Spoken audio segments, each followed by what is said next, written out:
come to a point where the hardware needed to play new games is rapidly getting more advanced and more expensive, but the games themselves are cutting from the same cloth that was woven in 2008. There were just a handful of PlayStation 4 games that genuinely couldn't run on a PlayStation 3, and there is yet to be a PlayStation 5 game that just wouldn't be possible on a PlayStation 4. The Megafarts and Solid Snake drives, the next-gen systems, are pushing some serious potential, but it's just hard to be excited when the biggest showcase of power is a slightly faster loading screen. You know what system had almost no loading screens at all?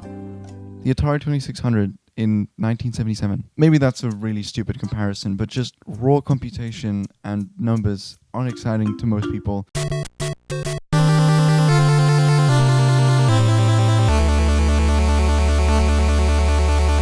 The jump from 8-bit to 16-bit games is like going from a 4-year-old finger painting to a 70-year-old grandmaster of oil paints. One is nice to look back on, and it looks nice on your fridge, but the other is like put that in the Louvre right now. Then from 16 to 32 bits, that's when it started getting crazy. Okay, that's when it started getting crazy. CDs had now mostly replaced cartridges for games, which meant that they can be significantly bigger in size. It also brought about the birth of 3D games as we know them today, which is just like crazy. If you think about that for a second, that fundamentally changed what a video game could be. We went from a flat plane with up, down, left, and right to like a sphere with an infinite amount of potential directions you can go in. It's crazy how many doors that opened. And after that, no more consoles were ever made. No, of course there were, but that was the last real big game-changing leap in hardware that we've seen since. Games have increased exponentially in fidelity and scope. I mean, textures and graphics have become near lifelike, and sound design is unrestricted by file size. The amount of dialogue and content and busy work that can be crammed into a game is only limited by how much a studio is willing to put into it. The scope of games has increased to an almost unrecognizable degree, but the foundations and core ideas that they're built on have remained relatively unchanged since the inception of 3D games in the 90s. I mean, that's not to say a game experience can't benefit from a more detailed design philosophy. Of course not. I mean, Death Stranding couldn't get away with being a walking simulator if it didn't have such beautiful vistas and immersive sound design. Uncharted 4 wouldn't be able to convey the story as well without such insane facial animations and obnoxiously detailed environments. It's just that much easier to lose yourself in Red Dead Redemption 2's wilderness thanks to the hundreds of unique animals and characters and plants and sounds, just everything crammed into this one game. Good graphics don't create an immersive game, but when used in harmony with everything else, it just sells the effect that much more. Okay, so what's my point here? That GameCube games are the same as PlayStation 5 games?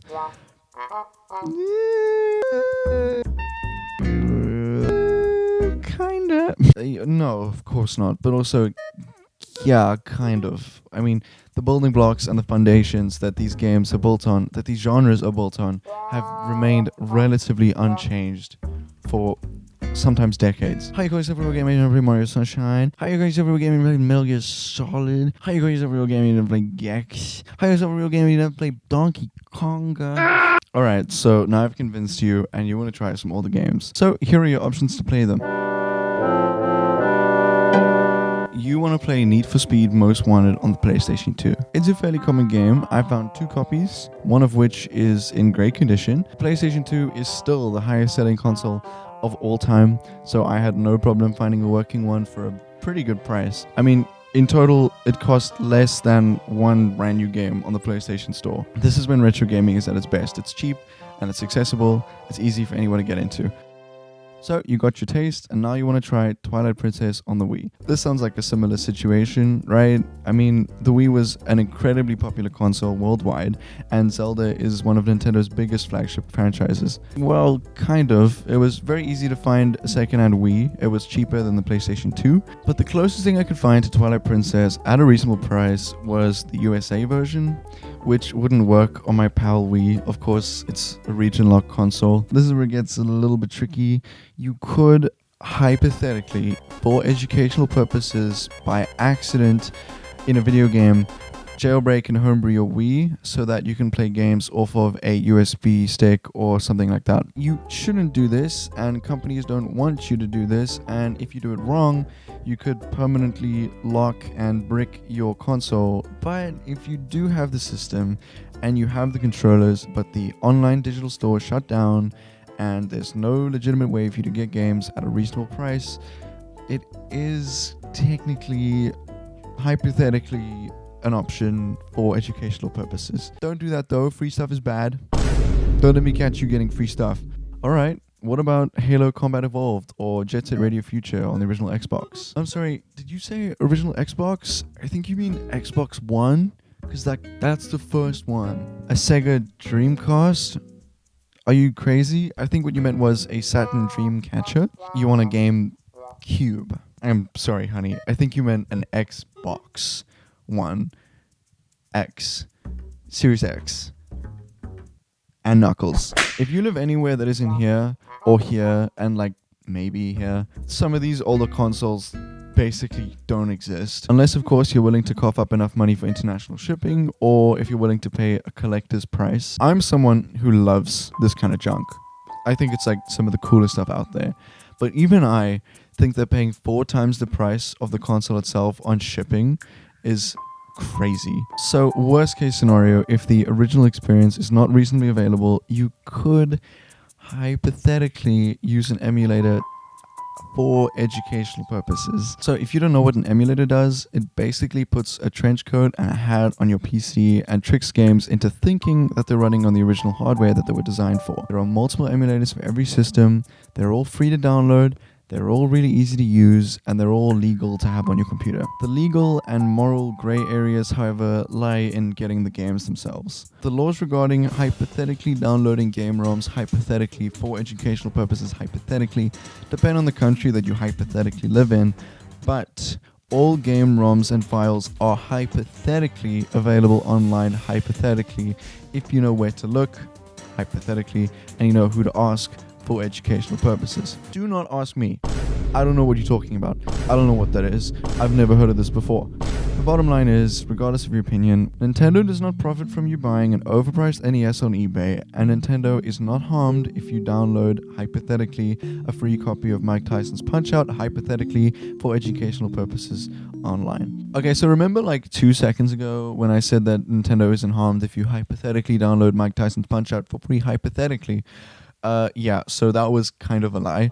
If you own a Nintendo Switch, you can subscribe to Nintendo Switch Online, which comes with a pretty large selection of classic games. If you're into classic Nintendo games, this is by far your most convenient option, but there are some cons, of course. There is emulation lag, and it is tied to a subscription service, which means you pay for it every single month, and you never truly own the games that you play. Nintendo can remove them from the service at any given second, just like Netflix or Disney+.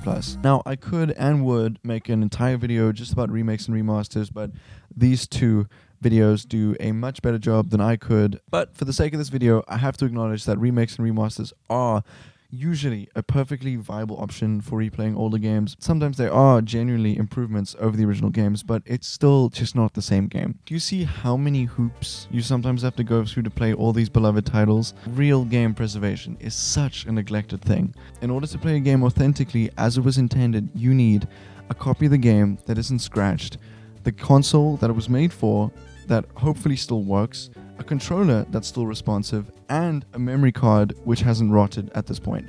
And of course, bonus points if you play it on a CRT TV. If just one of these parts is missing, then these games are practically unplayable, which means that so many people don't get to experience these classics in their original form as they were originally intended. Emulation is a great alternative, hypothetically, and it does an amazing job at immortalizing these titles for millions more people to try into the future. But at the same time, it's like if you could only listen to Stevie Wonder's entire catalog on a toothbrush, or if you could only watch Shrek on a Game Boy Advance SP. What I'm getting at here is that more people should care about this old junk. Old games are oftentimes way more simple, enjoyable fun than games coming out today, and they don't take up 500 gigabytes, and they are sometimes cheaper. Just try some out. You know, try the must-play classics, or just whatever random obscure junk that you find that might interest you. Whatever. There are just so many old consoles and so many old games on each of them. They just waiting for you to try them. Anyway, thanks for listening. Enjoy your day, or if it's nighttime, enjoy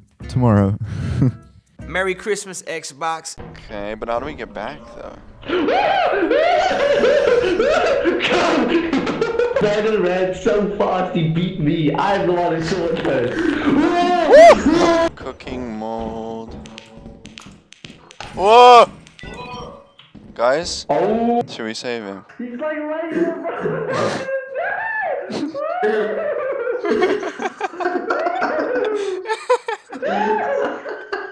I'm all alone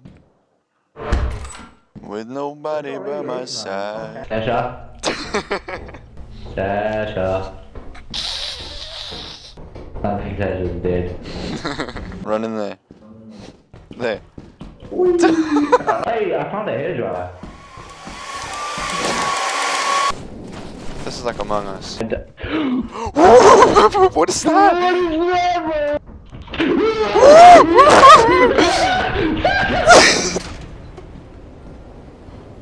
Oh no. Oh no. Oh, I think he's dead. Happy Easter, Xbox. Okay.